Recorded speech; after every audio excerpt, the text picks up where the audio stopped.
Do you think that it's not just that?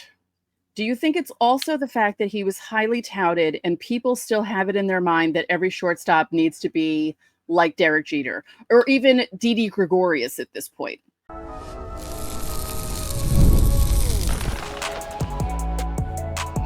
You are Locked On Yankees, your daily New York Yankees podcast. Part of the Locked On Podcast Network, your team every day.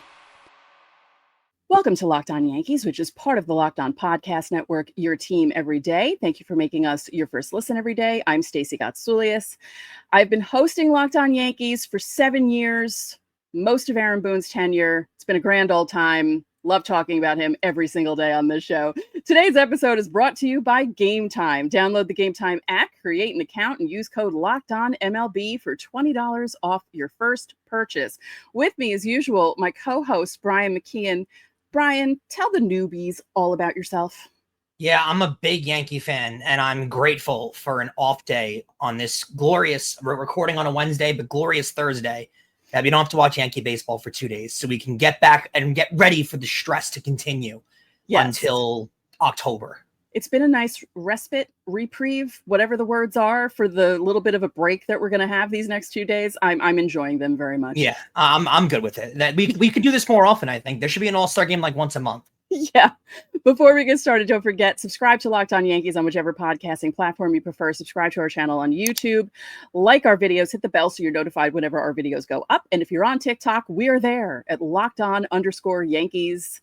Go follow us. Thank you very much. On today's show, we will let you know about some news from around the league. We'll be discussing how the Yankees need to act at the trade deadline. But first, we have to discuss Anthony Volpe. He is such a big talking point that A-Rod was talking about him on Michael Kay's show.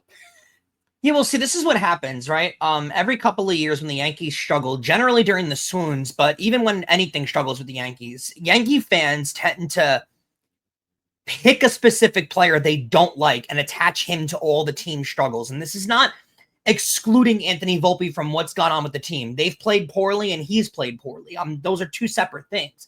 But the team overall has played poorly. It's not Anthony Volpe that's causing the team to go on a swoon. And I feel like every year when the Yankees do something similar to this, the Yankee fans attach it to a specific player. And some thrive under that, and some are able to handle it, and some crumble under it. And we've seen a class example in two specific guys. A few years ago when the Yankees struggled, Yankee fans attached everything to Giancarlo Stanton. It was the low batting average. It was the strikeouts. And every time Stanton struck out, it could be the first at bat of the game, the Yankee fans would boo.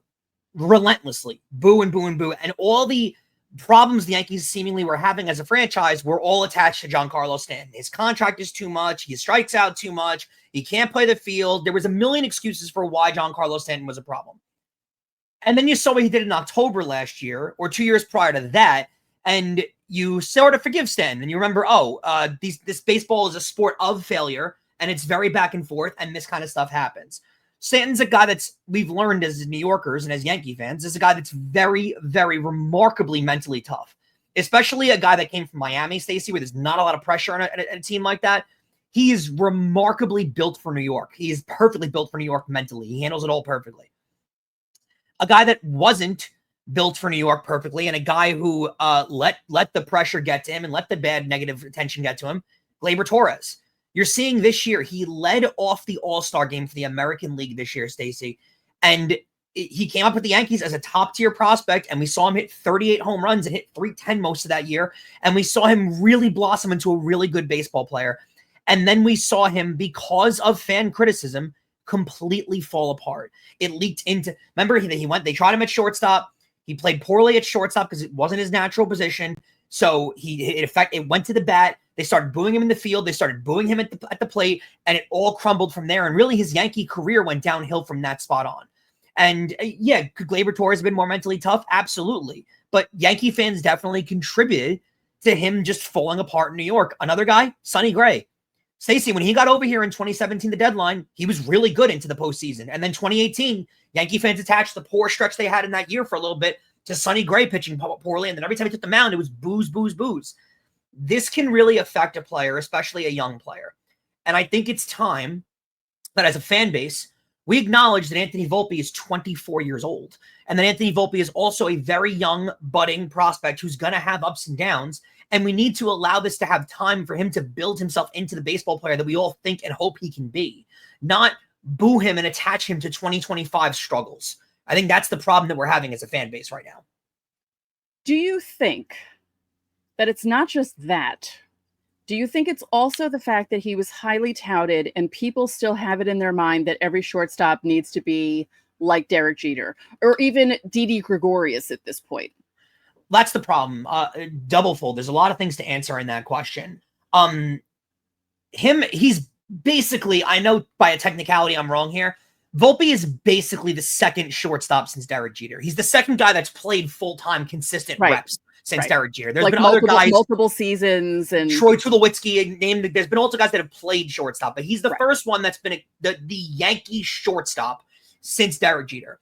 And if you remember, Didi Gregorius' first year after Jeter retired, Didi Gregorius got off to a putrid start, basically up until June. Mm-hmm. And Yankee fans booed him relentlessly. They killed him that. I believe it was 2015. They killed him that year. He never got up from it until like really now in the season is when he finally started to turn things around and figure it out. And it really did affect him. And a part of it was because Didi Gregorius was not Derek Jeter. And you're holding this player to this completely unrealistic expectation of a ball player. Because when you hold... The problem with holding someone to a Derek Jeter expectation, Stacey, you're asking them to never get into trouble off the field or never get into anything off the field. You're asking them to consistently win over 100 games every year, which, by the way, the shortstop isn't single-handedly in charge of doing that. Derek Jeter also played on unbelievable all-time great teams, but we seem to forget that. We attach it to winning not one, not two, not three, multiple World Series championships.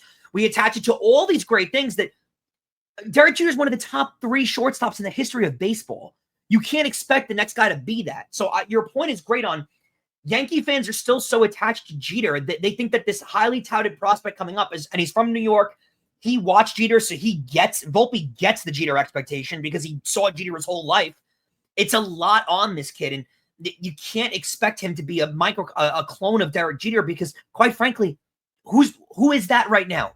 Maybe Bobby Witt Jr. That's the closest thing we've had since Derek Jeter to Derek Jeter. And we don't even know if Bobby Witt Jr. is that yet. It's not fair on the kid. Yeah. But is it also unfair to him the way the team was touting him as well? Because he was known in the system, right? 100%. They call up Peraza. They have him play in the playoffs, play shortstop.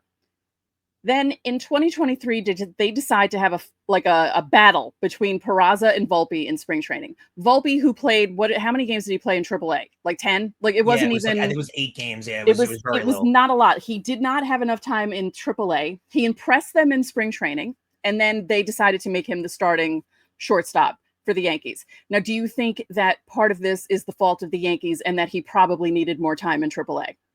I mean, they touted him as an untouchable prospect. Remember, he was the guy every trade deadline. Oh, you can move anyone, not Volpe. Volpe, you don't move. That's a problem too. We sit here and think as fans that the players are this separate entity because they're making $40 million a year and they're so far from our reality that they don't hear this kind of stuff. They hear all of it, Stacey. Now, I'm not saying that Anthony Volpe's logging on to Locked On Yankees 3 years ago and hearing himself be talked about as a prospect. But if you don't think that Anthony Volpe hears the tabloids, hears the news, they scroll Twitter too, by the way. So all this stuff, like athletes see this stuff and it gets in their own head. Imagine the expectation as a baseball player if you're hearing, oh, you're the Yankees' untouchable prospect, you're the number one guy in their system, you're the next Derek Jeter, you're going to be attached to all these championships, while Aaron Judge is hitting 50, 60 home runs in the major leagues and you're supposed to pair up with him and be the next superstar that comes along. That's a lot of pressure on a kid that, again, grew up as a Yankee fan. So he knows what the Derek Jeter expectations are. Anthony Volpe grew up going to Yankee games with a Jeter jersey on, knowing what the expectations are of being Derek Jeter, and now he's being asked to be Derek Jeter. Let's just go over a few things that I want to give Volpe a little credit, just to remind Yankee fans that are watching this, what Anthony Volpe has been as a player so far. And let's not cloud ourselves too much. Stacey, every year of his career so far, he's had 60 RBIs. Actually, what's weird is the first 2 years, he's had exactly 60 RBIs. This year, he's got 49. So he's going to easily surpass the 60 RBI mark this year. He plays every single day. Every year of his career, he's been over 150 games. He's well on pace to do that again this year. We forget the value in that. There's a lot of value in that. Again, there's definitely things that he needs to work on, right? The on-base percentage for his speed needs to be higher. The batting average for sure needs to be higher, but he's also won a Gold Glove. He's going to hit a lot of career highs. And when it comes to numbers this year, I'm not saying he's the perfect player, and I'm not saying that he doesn't deserve criticism. All those things are totally valid. You're allowed to criticize players. My point is, we can't attach a specific player to a team's struggles. I'm okay with attaching it to Aaron Boone, right? Because he's the manager of the team. And quite frankly, when you sign up to be the manager of the team, when you're offered that job, when you take it, that's part of what you're signing up for is the criticism of the whole, because you're in charge of the whole. But criticizing, just like it wasn't fair to give Derek Jeter all the credit when they won specific World Series, it's also not fair to give Anthony Volpe all of the blame when they struggle. It's not. And we're doing that. And I don't want this to become a Gleyber Torres situation.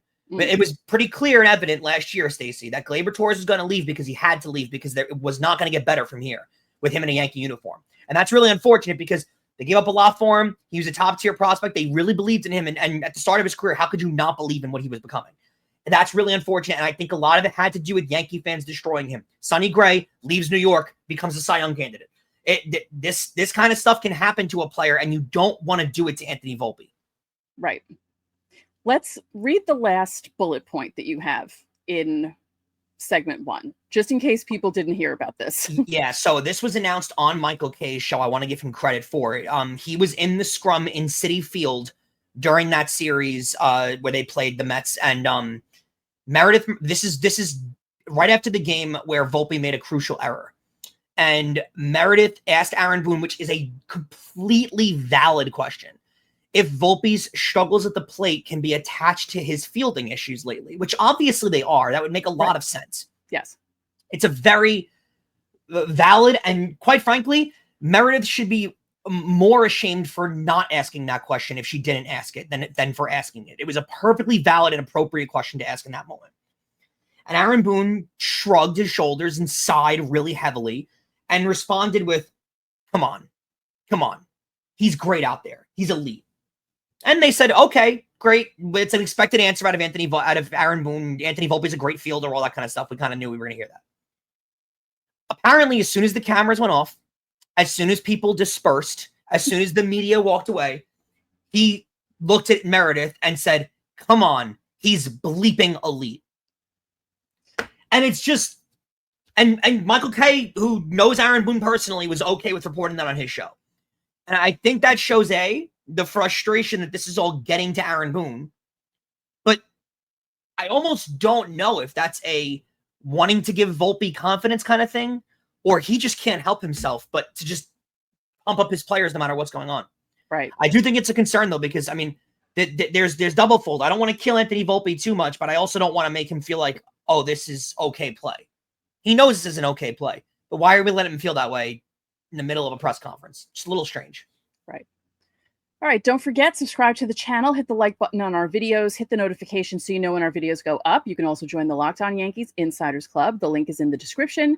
You'll get texts from us. You can text us questions, comments, reactions to trades and signings. We send out lineups during the season, roster moves, and breaking news, so you don't have to check social media.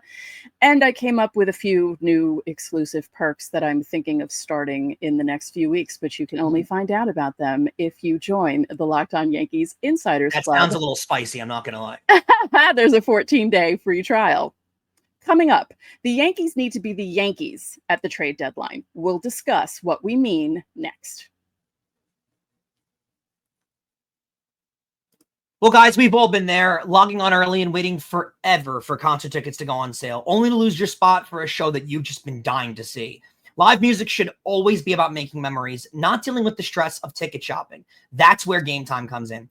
Gametime makes getting concert tickets faster and easier than ever. Prices actually drop as it gets closer to showtime, and you can save up to 60% off with their killer last-minute deals. Me and my mom just bought tickets to see Paul McCartney down in New Orleans in October. We're so excited, but we have never been to Smoothie King Arena, so we were able to see all of it with Gametime, views of our section, views of our seats. It's as perfect as any sports ticket buying app you could possibly find. And are you worried about what if plans change?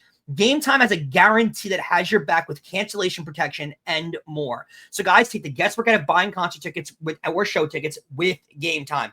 You could download the Gametime app today, create an account, and use code LOCKEDONMLB for $20 off your first purchase. Terms apply. Again, create that account and redeem code LOCKEDONMLB for $20 off.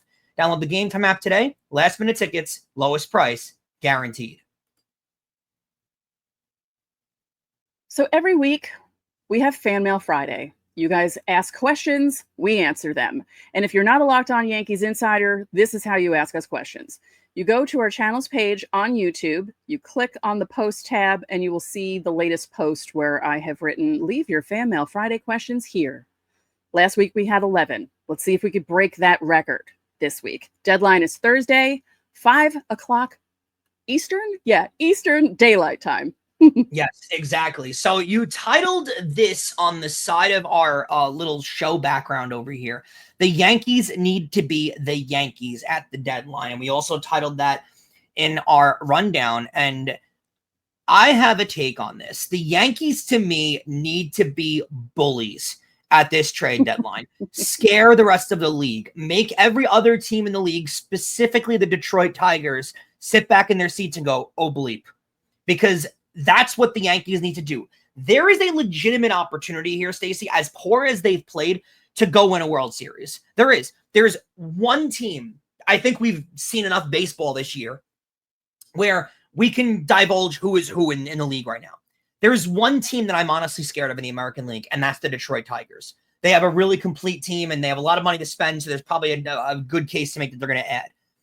The Astros don't scare me that much. I don't think there's enough depth there. Now, again, they've beaten the Yankees routinely over the last few years, but there's not a lot of depth there, and it's a lot less than there's been in years past. The Texas Rangers are not getting things together as much as me and you believe in them. They don't get things together. The Detroit Tigers are the team that scares me. The Yankees have an opportunity here to make themselves incrementally better. Again, we discussed with a Suarez move. We discussed with pitching moves. You have to be aggressive here, Stacey. We have learned that Dodger team last year was loaded, absolutely loaded, and the Yankees had every opportunity to potentially win that series last year. As Aaron Boone likes to say, it was right in front of them. It was. They could have won that series last year. And the Dodgers are really good this year. They're really loaded. They made a lot of upgrades during the offseason. Here's the thing, Stacey, that we always talk about. Pitchers tend to really, really, really struggle when they don't have a full spring training, a full repertoire, a full season throughout. The Dodgers, basically none of their pitchers have had that. Ohtani came in hurt. Snell got hurt immediately. Yamamoto spent time on the IL. Glasnow hasn't been healthy consistently. Kershaw just came back. Their entire pitching staff has been hurt throughout the entire season. No one's been consistent. They are a beatable team this year. They are, whether people want to admit it or not. Look at their record. So the Yankees, to me, have to go completely nuclear and all in. And that means start getting aggressive now. Start speaking to teams now. Don't wait till July 30th. Start doing this now. So you're not worried about the surging Red Sox, and you're not worried about Toronto after they kicked the Yankees' butts all over Rogers Center? So here's the thing. The Red Sox, to me, I think they got off to too poor of a start to start the year. And I honestly believe, as a lot of teams are helped out by the MLB All-Star game, the Red Sox were actually really hurt by the MLB All-Star game. They didn't want to stop playing. And the fact that they were forced to stop at this point, I don't think that the gel is all there with the Red Sox. They're probably about a year away. And I don't think the firepower is there. Toronto should scare me. Toronto's roster should scare me. Here's the thing that I want to say, Stacey. Prove it to me if you're Toronto. Because when have they done that over the last decade? Because over the last half decade, 5 years, all we've done is have confidence in Toronto coming into the season. And every single year they fall apart in the second half. So prove to me that you can. But if Toronto gets into a playoff series with the Yankees, is there going to be an excuse that you shouldn't beat them? They should beat them. They're a better team than Toronto. So the league, especially the American League, and I don't necessarily totally attest to, once you get into the postseason, it's a crapshoot. I don't really totally sign on for that, Stacey. But I do think the World Series could be a crapshoot because it's one series against one team, and you can easily win or lose games. We saw the Yankees give away games in the World Series last year. It can easily happen to any team. This is an opportunity, Stacey, and I think it might be their best opportunity they've had in the last decade to actually go all in and actually win a World Series. There's no one in front of them in the American League that should stop them with the right upgrades that should stop them from getting into the World Series. There isn't. I mean, it would be fun to see the Yankees do a lot at the trade deadline. And that doesn't mean trading for a bunch of superstars either. It means Nope. doing smart trades and upgrading at the same time. There's so much to go out there and do, though. There's a lot of players that are out there that aren't going to require big returns and aren't these unbelievable superstar level talents that you need to. Again, we've discussed this before. You don't need a Hall of Famer at every single position.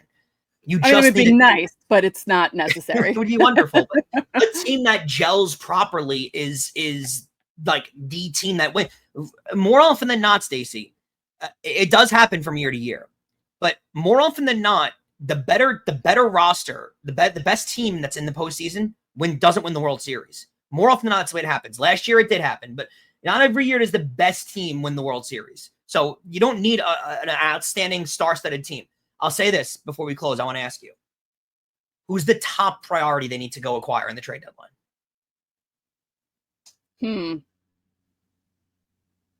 Is it a starting pitcher because you can't afford to see Marcus Stroman starting games late this year? Or is it a third baseman? See, here's the thing. The starting pitcher will help for the remainder of the season, but they might not need the starting pitcher for the playoffs because you only really need like 3. Four. Or 3, 4. really. You know? You need 4, but really it's 3. Yeah. And yeah, I think it's Suarez. Yeah. I think that is not the final piece, but that is the piece that has to be added to jumpstart all of that. To me, if you don't do that, then you're not doing anything. Right. And you don't want to win. Yeah, I agree. And it quite like Stacey, look at where Arizona's at, right? They're not making the postseason this year. It's kind of falling apart for them this year. Suarez has good numbers, but it's the last year of a deal. They're probably not going to retain him. It's not going to take that much realistically to go acquire him. Right. You got to go do it. Yep. I would like to see aggressive Brian Cashman. I'd also like to see ninja Brian Cashman, where he makes a move that you're not expecting at all. Here's a good indication that he's going to be aggressive, by the way, because the comments he made in the press conference when he spoke last week were very un-Brian Cashman-like. They were very, oh no, we're going out and acquiring people. He basically said we are getting it. Yeah, he doesn't normally do that. Yeah. It's normally, you know, we're gonna see what the market offers to us. We're gonna see what's available. We're gonna try and improve the team where we can. This was very adamantly, we will be better. That's rare for him. So I do think there's a little bit of an aggressive Cashman coming in here, and I like that. Yeah. He's very hormonal right now. I mean, it would have been great during the offseason for them to be aggressive, but I digress. All right. Coming up, we have some news from around the league, and the Yankees are doing something on August 25th that I'd like to talk about briefly. So we'll discuss it all next.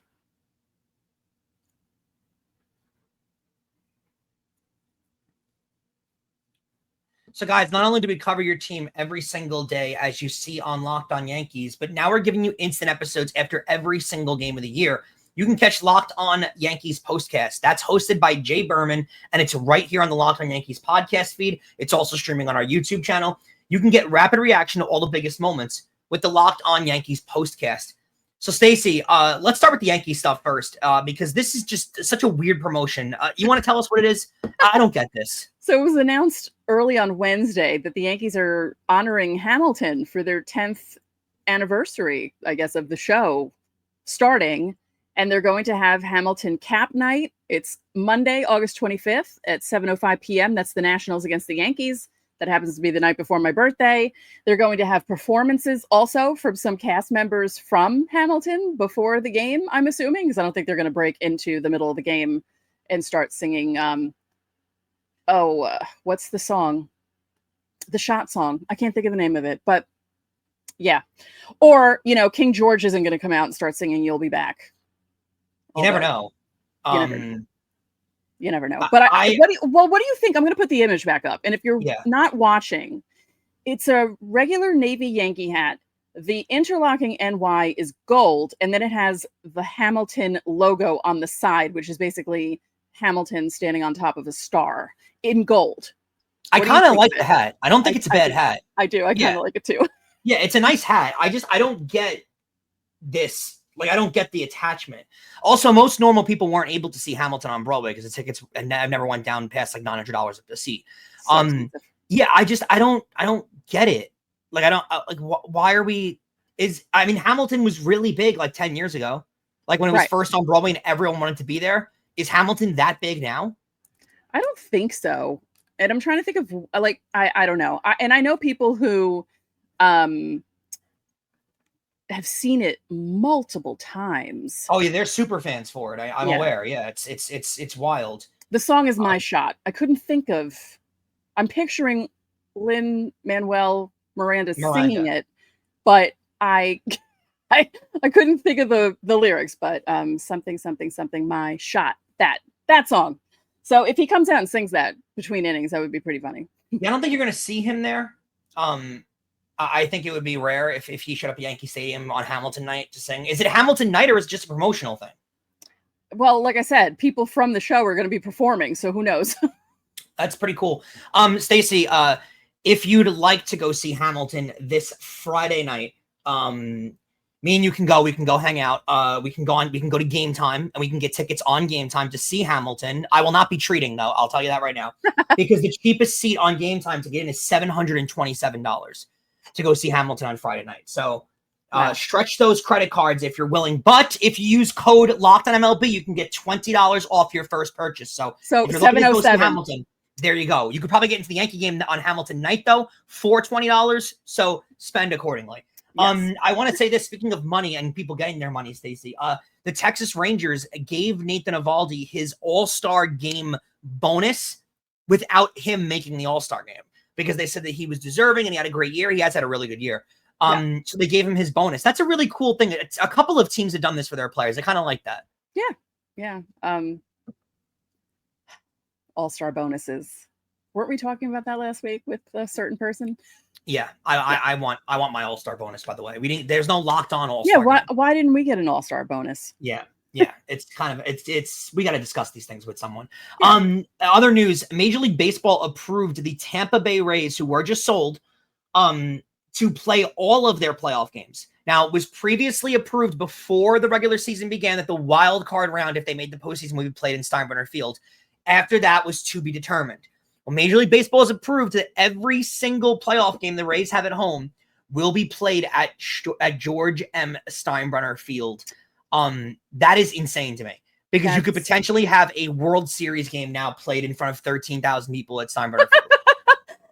I wonder if they would try to, I don't know, like there's not even a space for them to like build bleachers that would make it like, the, what's it called? The capacity bigger. Like there's no space there because that giant scoreboard. This is what's very weird. With the shared revenue that was instituted a couple of years ago, many people aren't aware of this. There's a reason why last year, a lot of baseball, if your team couldn't be in it, a lot of baseball was very happy that the World Series was Yankees-Dodgers. Do you know why? World Series revenue is collectively split by the entire league, and that's including the box office. So the Yankees don't make money off the World Series tickets sold. That money is put into a pool. A larger percentage of the pool is given to the Yankees, but all that money is split 30 ways. Just a larger percentage goes to the Yankees, a slightly smaller percentage goes to the Dodgers, and then all the rest of it goes to the other teams. So I'm very shocked that Major League Baseball's players and owners agreed to this, because if the World Series is in Tampa Bay, which could happen, they're a good team, they're going to lose a huge amount of money on the gate, a massive amount of money, because what is Yankee Stadium packing in with standing room only for a World Series game? 50,000? I mean, you're losing a lot of seats. So But if they can't play there, where would they play? Like they wouldn't put them down in Miami. Someone was suggesting I heard Miami as a suggestion. Someone suggested Texas, like one of the Texas stadiums. The problem is Rays fans don't go to the games anyway. So it's not like you're determining, oh, well, you know, if the Yankees play the Rays in the American League Championship Series and there's Yankee road games played at their home spring training facility for the American League Championship Series, that entire stadium is going to be Yankee fans. Yeah. The Yankees are not going to have a road game that entire year. Which honestly, Game 7 would be better off in Tampa than it would be in the Bronx. Less pressure, smaller stadium. This is an odd decision to me to approve this. They better get a new stadium. This is the thing too, Stacey. They're going to be playing in Steinbrenner Field till like 2030. They just started construction on the Las Vegas Athletics new stadium, and that's not going to be ready till opening day of 2028. So you're talking at least 2030 at this point. The Rays get approved for a new stadium at this point, right? So, I mean, they're going to be playing at Steinbrenner Field for a while. Yeah. Insider, I believe it was Adam Cole, sent a picture last week or the week before. He was driving by the Trop, and it's still Oh, just yeah. a mess. It's a encampment. It's nuts what that place looks like. It looks like post-apocalyptic. That's legitimately what it looks like. It's wild. Yeah. Some closing thoughts, Stacey. The Pirates traded Adam Frazier back to the Royals for a minor leaguer. Really weird that it happened like over the All-Star game. So odd, like to just happen in the middle there. You don't see stuff like that happen very often. Yeah, not usually, because I saw people mentioning trade and Adam Frazier, and I thought, what's going on? And I Googled it, and then I saw, and I said, oh, all right, well, that's odd timing. Yeah. And Major League Baseball is exploring options to participate in the 2028 Summer Olympic Games. I'm not sure how this works because obviously the largest team would be like USA, Japan, Mexico, I guess would have a team. DR Most would of have the a league team. will be out. They'd have to postpone the games for 2 weeks. Yeah, 99% of the league will be out. Yeah. I don't know if this works. You'd only have 4 countries that could really even participate. It just it doesn't add up to me. I don't know. And also I don't think baseball players have a desire to play in the Olympics. It's never been an Olympic sport. I don't think it has an Olympic sport feel. And you'd have to stop the season in the middle of the year for like a month. Yeah, like the WBC is different because it's during spring training. Yeah. This doesn't work. I don't know. This report came out, and apparently Manfred's looking into it. Maybe because it's in the United States, that's why he wants to do it. But this doesn't make sense. I think that's probably why. That's the only reason why, because they wouldn't do it if it was any other place. I'm not a fan of this. Don't do this. Yeah. Let it be. Coming up tomorrow, it's Fan Mail Friday, so get those questions in. The deadline on YouTube is Thursday, 5 p.m. Eastern. Insiders, I'll give you till 7 p.m. Eastern, because you're special. Thank you for making Locked On Yankees your first listen today. For your second listen, check out the all-new Locked On MLB Game Night. Every game, every night, all season long. You get local analysis on a national scale. You can find MLB Game Night on Locked On MLB on YouTube or wherever you listen to your podcasts. So that'll do it for this edition of Locked On Yankees. I'm Stacey Gatsoulias. And I'm Brian McKeon. We'll catch you guys tomorrow.